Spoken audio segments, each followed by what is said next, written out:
ચૂંટણીની તારીખ જેમ જેમ નજીક આવી રહી છે તેમ તેમ પ્રચારનો વેગ પણ જોર પકડી રહ્યો છે। વડોદરા બેઠકના પ્રતિષ્ઠિત જંગમાં ભાજપના પ્રધાનમંત્રી પદના ઉમેદવાર નરેન્દ્ર મોદી સામે કોંગ્રેસે મધુસૂદન મિસ્ત્રીને મેદાનમાં ઉભા રાખ્યા હતા। મધુસૂદન મિસ્ત્રીનો પ્રચાર હવે વેગ પકડી રહ્યો છે।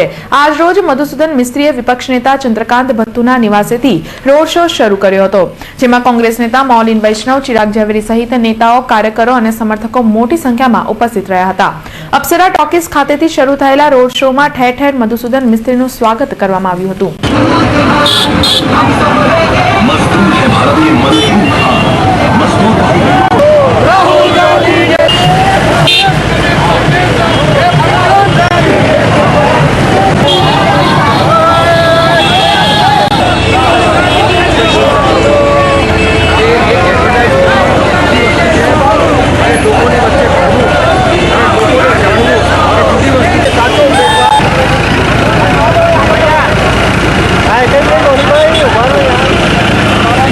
મધુસૂદન મિસ્ત્રીએ રોડ શોથી ખૂબ જ ઉત્સાહિત થઈ પોતાની જીતનો દાવો કર્યો હતો। ઉત્સાહ તમે જોઈ શકો છો લોકો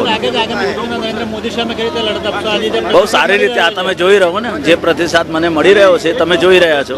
બીજી તરફ કોંગ્રેસના ઉમેદવાર મધુસૂદન મિસ્ત્રીના રોડ શોનું આયોજન કરનાર વિપક્ષ નેતા ચંદ્રકાંત ભત્તુએ પણ કોંગ્રેસ તરફી માહોલ હોવાનો દાવો કરી ભાજપ પર પ્રહાર કર્યા હતા। અમારા ઉમેદવાર લોકોને જાણી રહ્યા છે, લોકો એમને જોઈ રહ્યા છે। પ્રત્યક્ષ જે ઉમેદવાર લોકોની વચ્ચે ફરે એ સાચો ઉમેદવાર, એડવર્ટાઇઝમેન્ટથી ઉમેદવારો બનતા નથી, માટે અમારા ઉમેદવાર લોકોની વચ્ચે ફરી રહ્યા છે।